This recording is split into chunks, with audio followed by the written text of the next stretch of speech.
بسم اللہ الرحمن الرحیم۔ موٹیویشنل سپیچ سننے والے تمام معزز سامعین کو سردار محمود کا سلام۔ معزز سامعین، آج ہم جس ایمان افروز واقعے کی بات کریں گے وہ ہے سلطان نور الدین زنگی کا۔ تو اس سے پہلے کہ ہم ویڈیو کی جانب جائیں، آپ تمام لوگوں سے التماس ہے کہ میرے چینل کو سبسکرائب کر لیجئے، اور اگر آپ کو میری ویڈیوز پسند آئیں تو لائک کرنا نہ بھولیے گا۔ تو چلتے ہیں آج کی ویڈیو کی جانب۔ سلطان نور الدین ایک عابد شب بیدار تھا۔ وہ ایک عظیم الشان سلطنت کا فرما رواں ہونے کے باوجود ایسا مرد درویش تھا جس کی راتیں مسلح پہ گزرتی تھی اور دن میدان جہاد میں۔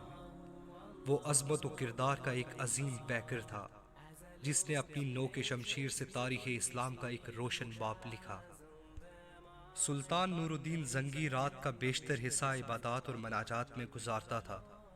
اس کا معمول تھا کہ نماز عشاء کے بعد باکثرت نوافل پڑھتا اور پھر رسول اکرم صلی اللہ علیہ وسلم پر سینکڑوں مرتبہ درود بھیج کر تھوڑی دیر کے لیے بستر پہ لیٹ جاتا۔ چند ساعتوں کے بعد پھر نماز تہجد کے لیے اٹھ کھڑا ہوتا اور صبح تک نہایت خشوع اور خضوع کے ساتھ عبادات میں مشغول رہتا۔ 1126 عیسوی کی ایک شب وہ درود و وظائف سے فارغ ہو کے بستر پہ لیٹا تو خواب میں 3 بار رسول کریم صلی اللہ علیہ وسلم کی زیارت ہوئی۔ بعض روایتوں میں ہے کہ سلطان نے متواتر 3 رات حضور صلی اللہ علیہ وسلم کو خواب میں دیکھا۔ ہر مرتبہ 2 آدمیوں کی طرف اشارہ کرتے ہوئے حضور نے فرمایا، نور الدین، یہ 2 آدمی مجھے ستا رہے ہیں، ان کا شرکائے استحصال کر۔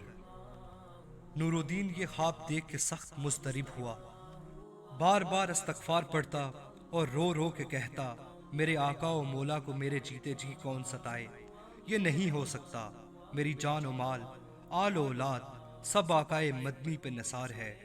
خدا اس دن کے لیے نور الدین کو زندہ نہ رکھے کہ حضور غلام کو یاد فرمائیں اور وہ دمشق میں آرام سے بیٹھا رہے۔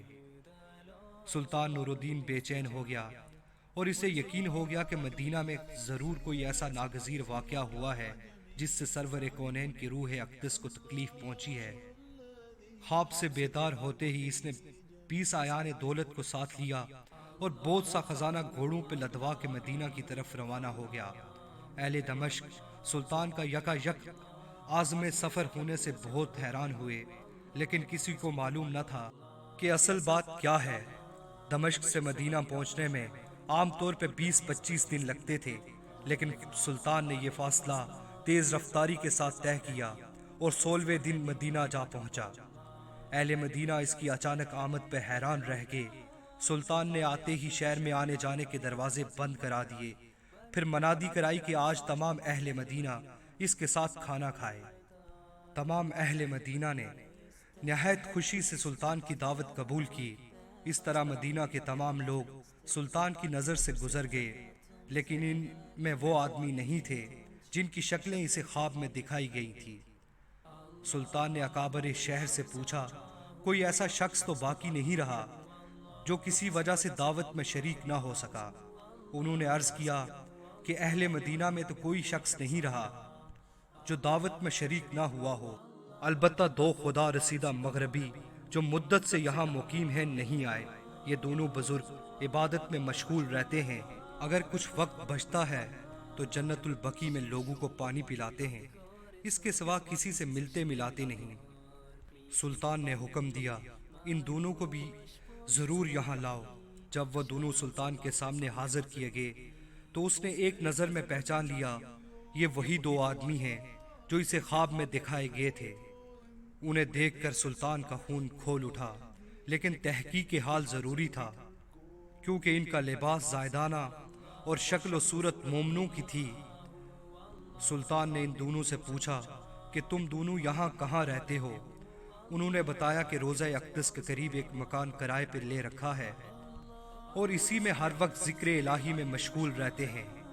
سلطان نے ان دونوں کو وہیں اپنے آدمیوں کے نگرانی میں چھوڑ دیا اور خود اکابر شہر کے ہمراہ اس مقام میں جا پہنچا۔ یہ ایک چھوٹا سا مکان تھا جس میں نہایت مختصر سامان مکینوں کی زاہدانہ زندگی کی شہادت دے رہا تھا۔ اہل شہر دونوں کی تعریف میں رتب النساء تھے اور بظاہر کوئی چیز قابل اعتراض نظر نہیں آئی، لیکن سلطان کا دل مطمئن نہیں تھا۔ اس نے مکان کا فرش ٹھونک بجا کے دیکھنا شروع کیا۔ یکا یک سلطان کو چٹائی کے نیچے فرش ہلتا ہوا محسوس ہوا۔ چٹائی ہٹا کر دیکھا تو ایک چوڑی سل تھی، اسے سرکایا گیا تو ایک خوفناک انکشاف ہوا۔ یہ ایک سرنگ تھی جو روضہ اقدس کی طرف جاتی تھی۔ سلطان سارا معاملہ آنن فانن سمجھ گیا۔ سادہ مزاج اہل مدینہ بھی ان بھیڑ نما بھیڑیوں کی یہ حرکت دیکھ کے ششدر رہ گئے۔ سلطان اب قہر و جلال کی مجسم تصویر بن گیا۔ اس نے دونوں کو پابائے زنجیر کر کے اپنے سامنے لانے کا حکم دیا۔ جب وہ سلطان کے سامنے پیش ہوئے تو اس نے غضبناک لہجے میں مخاطب ہو کے پوچھا، سچ بتاؤ تم کون ہو اور اس ناپاک حرکت سے تمہارا کیا مقصد ہے؟ دونوں نے بے شرمی اور ڈھٹائی سے جواب دیا، اے بادشاہ ہم نصرانی ہیں۔ کچھ روایتوں میں ہے کہ یہ دونوں یہودی تھے اور اپنی قوم کی طرف سے تمہارے پیغمبر کی لاش چرانے پر مامور ہوئے۔ ہمارے نزدیک اس سے بڑھ کر کوئی اور ثواب نہیں ہے، لیکن افسوس عین اس وقت جب ہمارا کام بہت تھوڑا باقی رہ گیا تھا تم نے ہمیں گرفتار کر لیا۔ ایک روایت میں ہے کہ یہ سرنگ حضرت عمر کے جستے مبارک تک پہنچ چکی تھی، یہاں تک کہ ان کا ایک پاؤں ننگا ہو گیا تھا۔ سلطان کا پیمانہ صبر لبریز ہو گیا۔ اس نے تلوار کھینچ کر ان دونوں بدبختوں کی گردنیں اڑا دی اور ان کی لاشیں بھڑکتی ہوئی آگ کے الاؤ میں ڈلوا دی۔ یہ کام انجام دے کے سلطان پر رکت طاری ہوئی۔ وہ مدینہ کی گلیوں میں روتا گھومتا اور کہتا، زہ نصیب کے اس خدمت کے لیے حضور نے اس غلام کا انتخاب فرمایا۔ جب ذرا قرار آیا تو سلطان نے حکم دیا کہ روضہ نبی صلی اللہ علیہ وسلم کے گرد ایک گہری خندق کھود دی جائے اور اسے پگھلے ہوئے سیسے سے پاٹ دیا جائے۔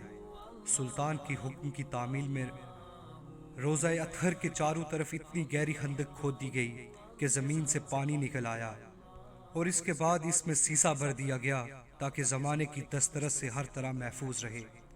یہ سیسے کی دیوار روضہ اقدس کے گرد آج بھی موجود ہے اور انشاءاللہ ابد تک قائم رہے گی۔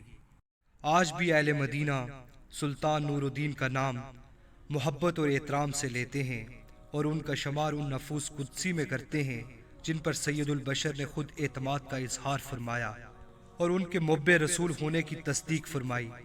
یہ رتبہ بلند ملا، جس کو مل گیا اس کو مل گیا۔ باحوالہ نور الدین زنگی از طالب ہاشمی۔